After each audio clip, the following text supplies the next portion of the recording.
On October 1st, 1949, when Mao announced the establishment of the People's Republic of China, of course we were at Chenchuan.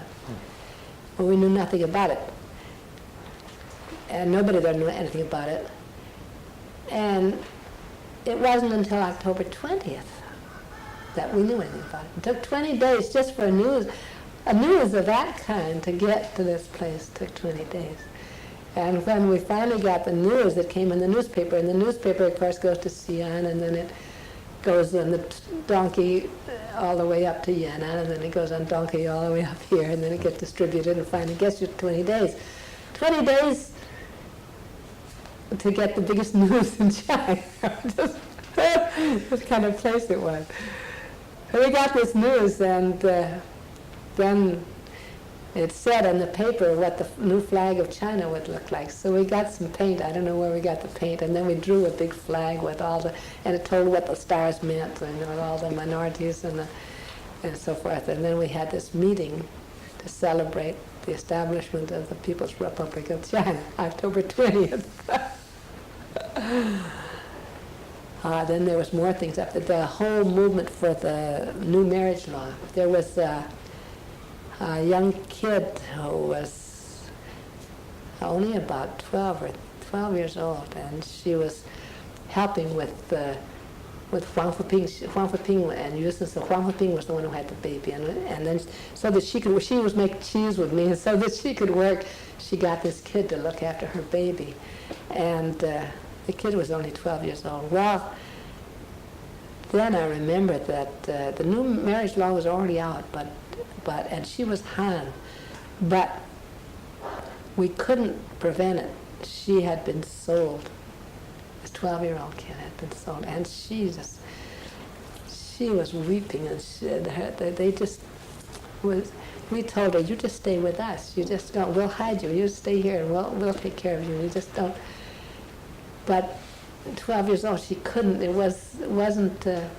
She wasn't. You know, the pressure from the family and that everything was much too great. She didn't dare. She was weeping and crying. She just wanted to stay with us, but she didn't dare. And they just took her away, sold her.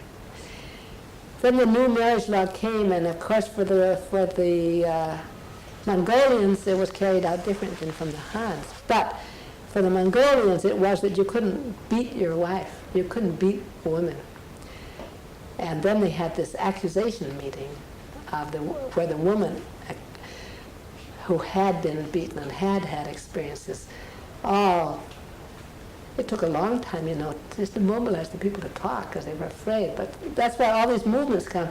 You have to get everybody prepared so that they actually will, so they believe that this thing is going to be carried out, so that if they do talk, they won't get it in the neck afterwards. I mean, it's a whole process. It's not that simple. So the whole education on the new marriage law was one of the things we studied up there, and discussions on it, why this is, and all the oppression of women from the beginning, and the reasons for it, and why we have to get rid of it, and all this was another big section of the study we had up there. Then all the Mongolians came, and in a big meeting, accusation meeting, and I can't remember exactly what was said, but I remember this Mongolian woman there just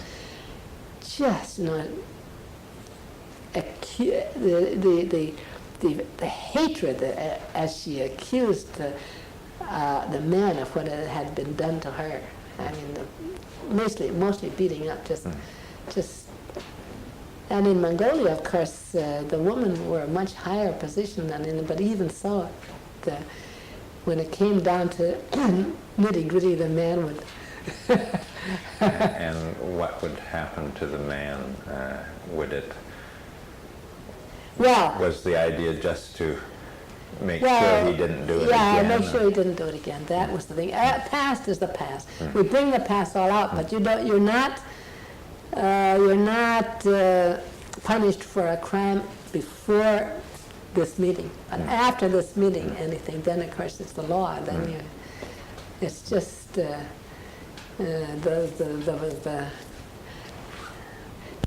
that's it. It's just from now on, none of this again. And of course, the buying and selling of women was stop at this point, except this girl got sold anyway, because it was some of these new laws, the people who carry it out are the people who had these customs before, and to get, to get them to really carry it out, it isn't that you just come along, it isn't that Mao says it. So it made me think, well, why did Mao do it? Well, you've got a country this size, and to carry out this thing, it can only be done on the basis of the people's understanding, education, until everybody, and it has to be supported by the people to carry it out. This idea, I keep hearing it, well, why did Mao do this, and why did Mao do that? And what somebody said the other day, said you can't force socialism onto people. Well, what's happening now is they're forcing capitalism onto people. Socialism wasn't forced on social. The only thing that happened at that time was taking away the blocks to socialism, like these things, to get rid of these obstacles, and that was so that the people could run themselves, and this business of woman, get away all these old customs, and the only way you can do that too is by the support of the people. So this is why we had all these movements. This is why we had all this education, and the education was in the interest of the people. So the people loved the education, and the thing is, you had to have the law on your side. I mean, if you don't have the legal system supporting the liberation, then who's going to keep another man from beating his wife? So you have to have, the whole thing has to, it's in the interest of the people, and it's the people support it, but you also have to have the state support it. The state machine has to support it, otherwise it doesn't do any good. So the whole process was one of getting rid of the obstacles to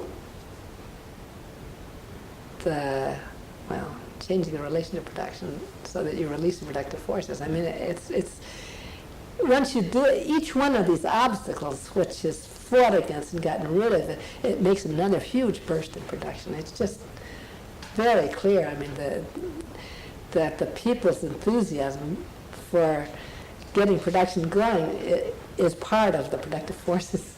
I mean, without it, you can have all the machines you want, you can have all the material things you have, but if you don't have the people and the enthusiasm of people, I mean, production just doesn't just whiz ahead like you expected, and that's what's happening now. Now you don't have the enthusiasm, except for the entrepreneurs. You have an enthusiasm of about 5 or 6%, and not of the whole people, and it's just not nearly the force that it would be if you had 95% enthusiastic. Having lived through it, it's very hard to describe, but each one of these, the counter-revolutionary movement, the same thing. And these bandits, you see, they're going around just slaughtering animals, terrorizing. Of course, if you don't wipe them out, how are people going to go on with their lives? So the whole process is getting rid of these knots of obstacles, blocks in the way of the people moving.